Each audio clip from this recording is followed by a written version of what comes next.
नमस्कार, मैं उमाशंकर सिंह आज आपके लिए लेकर आया हूं बात खबरों की प्रमुख खबरें। किसानों के हित में किसान संघर्ष समन्वय समिति का धरना प्रदर्शन। संविधान देता है सभी को समानता का अधिकार, कुलपति प्रोफेसर राठौर। भारत नेपाल की बॉर्डर पर मटर की तस्करी बढ़ी। ग्वालियर बरौनी एक्सप्रेस की समय सारणी में परिवर्तन। 3 नाबालिग बच्चों के साथ दाने दाने को मोहताज बीमार विधवा रिंकू। अब खबरें विस्तार से। किसानों के हित में किसान संघर्ष समन्वय समिति का धरना प्रदर्शन। बेगूसराय। अखिल भारतीय किसान समन्वय समिति के आह्वान पर शुक्रवार को बेगूसराय समाहरणालय के समक्ष धरना देकर किसान नेताओं ने सरकार द्वारा लागू किए गए विधेयक का जोरदार विरोध किया। वक्ताओं ने कहा कि केंद्र सरकार द्वारा कृषि उपज वाणिज्य एवं व्यापार संवर्धन और सुविधा कानून, कृषि मूल्य आश्वासन, बंदोबस्ती और सुरक्षा कानून, आवश्यक वस्तु अधिनियम तथा संशोधित बिजली बिल कानून को रद्द किया जाए। प्रखंड स्तरीय सरकारी कृषि उत्पादन क्रय केंद्र खोला जाए। इन्हीं मांगों को लेकर धरना प्रदर्शन किया जा रहा था। उपरोक्त चारों बिल किसानों के हित के खिलाफ है।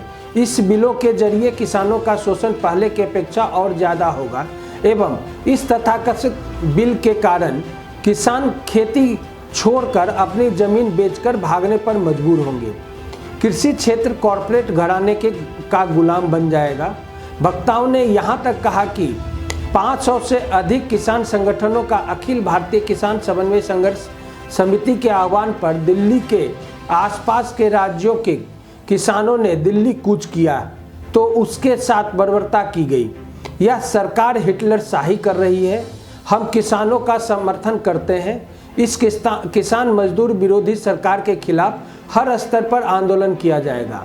हम अपने आंदोलन से सरकार को झुकाने पर मजबूर कर देंगे। संविधान देता है सभी को समानता का अधिकार, कुलपति प्रोफेसर राठौर। हमारा संविधान कतार में खड़े अंतिम व्यक्ति तक के अधिकार को सुनिश्चित करता है, देशवासियों को समानता का संदेश देता है।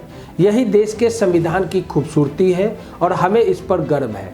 उक्त बातें दक्षिण बिहार केंद्रीय विश्वविद्यालय के कुलपति प्रोफेसर हरिश्चंद्र सिंह राठौर ने विश्वविद्यालय में संविधान दिवस के उपलक्ष्य में आयोजित राष्ट्रीय वेबिनार को संबोधित करते हुए शुक्रवार को कही। उन्होंने कहा कि संविधान एक पवित्र पुस्तक की तरह है और इसमें कही हर एक बात सबके लिए आदर्श है।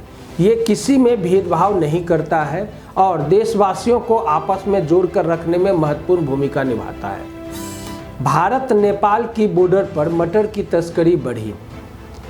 निर्मली अनुमंडल अंतर्गत कुनौती भारत नेपाल सीमा पर शराब के बाद अगर किसी और की तस्करी होती है तो वह है मटर। नेपाली मटर भारतीय भूभाग के कई शहरों में तस्करी कर भेजी जाती है। नेपाल चाइनीज मटर का आयात करता है जिसे भारतीय भाग में तस्करी कर भेजा जाता है, जबकि केमिकल युक्त चाइनीज मटर खाने से कई प्रकार की बीमारियों का होने की संभावनाएं बताई जा रही है। भारतीय मार्केट में वियतनाम से आयात मटर की कीमत हरा मटर 60 रुपीज़ और उजला मटर 50 रुपये प्रति किलो मिलता है, जबकि चाइनीज मटर 15 रुपये और उजला मटर 20 रुपये सस्ता नेपाल में मिलता है। मटर का सस्ता होना नेपाल बॉर्डर से तस्करी का सबसे प्रमुख कारण है। नेपाल से प्रतिदिन 5 क्विंटल से अधिक भारतीय भाग में तस्करों के द्वारा तस्करी कर सिमराही, भपटियारी, निर्मली, दरभंगा समेत अन्य बाजारों में ले जाकर बेचा जाता है। नेपाल से आ रही चाइनीज मटर की तस्करी से भारतीय बाजार पर प्रतिकूल असर पड़ रहा है। ग्वालियर बरौनी एक्सप्रेस की समय सारणी में परिवर्तन। पूर्वोत्तर रेलवे के छपरा जंक्शन के रास्ते चलने वाली बरौनी ग्वालियर एक्सप्रेस ट्रेन की समय सारणी संशोधित कर दी गई है। रेलवे के जनसंपर्क अधिकारी अशोक कुमार ने बताया कि 28 नवंबर से संशोधित समय सारणी के अनुसार ट्रेन का परिचालन किया जाएगा। उन्होंने बताया कि रेलवे प्रशासन द्वारा यात्रियों की सुविधा के लिए चलाई जा रही ट्रेनों के समय में परिवर्तन किया जा रहा है। इन ट्रेनों में सभी कोच आरक्षित श्रेणी के होंगे तथा इसमें यात्रा करने वाले यात्रियों को कोविड-19 के मानकों का पालन करना होगा। इसलिए अनुरोध है कि 28 तारीख से सफर करने वाले व्यक्ति पहले समय सारणी जान लें। 3 नाबालिग बच्चों के साथ दाने दाने को मोहताज है बीमार विधवा रिंकू। बेगूसराय शासन प्रशासन सभी गरीबों को घर और भोजन समेत अन्य तमाम लोक कल्याणकारी सुविधा का लाभ दिलाने का चाहे जितना भी दावा करे, लेकिन बेगूसराय में सैकड़ों ऐसे परिवार हैं जो गरीबी की मार सहने के बावजूद न सरकारी घर का लाभ ले सकते हैं और न ही किसी अन्य योजनाओं का। अपने नाबालिग बच्चों के साथ किसी तरह जलालत भरी जिंदगी जी रही है। आवेदन देने के बाद भी कोई सुनता नहीं है।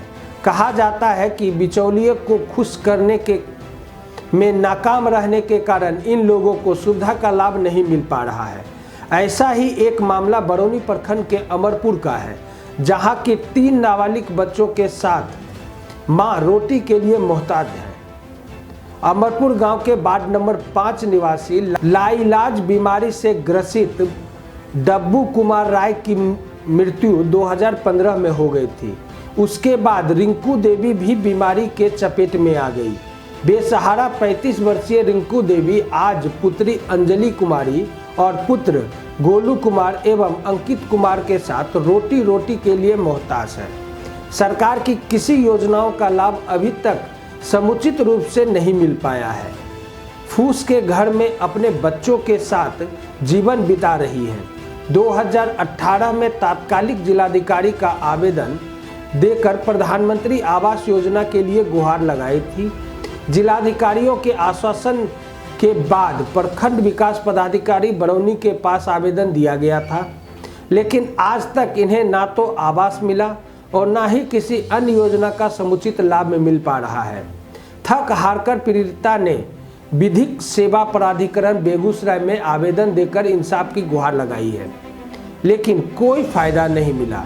आज तक वो भटक रही है। बिहारी खबर ने जब इसकी जानकारी नागरिक कल्याण संस्थान के टीम सचिव प्रोफेसर संजय गौतम के नेतृत्व में पीड़िता के घर पहुंचकर बाल संरक्षण इकाई से परवरिश योजना के तहत आवेदन पत्र भरवाया है। साथ ही बच्चों की अच्छी शिक्षा दिलाने के लिए आर्थिक मदद की सामाजिक तौर पर पहल किया है। संजय गौतम ने बताया कि प्रधानमंत्री आवास योजना से घर दिलाने की कोशिश किया जाएगा। ऐसे बच्चों का संरक्षण और सुरक्षा करना सभी की सामाजिक दायित्व है। बिहारी खबर भी अपने सामाजिक दायित्व को समझते हुए ऐसे परिवारों के सहायता के रूप में ही बिहारी हेल्पलाइन चला रखा है, जिसके माध्यम से हम वहां के लोकल अथॉरिटी के साथ जुड़कर ऐसे परिवारों की सहायता करते हैं। बच्चों को अच्छी शिक्षा सुरक्षा सुनिश्चित कर सरकार की योजनाओं से जोड़ने और समाज की मुख्यधारा में लाने का प्रयास सबको करना चाहिए, जैसा बिहारी खबर कर रहा है। अगर आपको हमारा ये प्रयास पसंद आता है तो आप हमसे ज़रूर जुड़ें। आज के लिए इतना ही। आप हमारे फेसबुक और यूट्यूब चैनल को यूं ही लाइक, सब्सक्राइब और शेयर करते रहें। नमस्कार।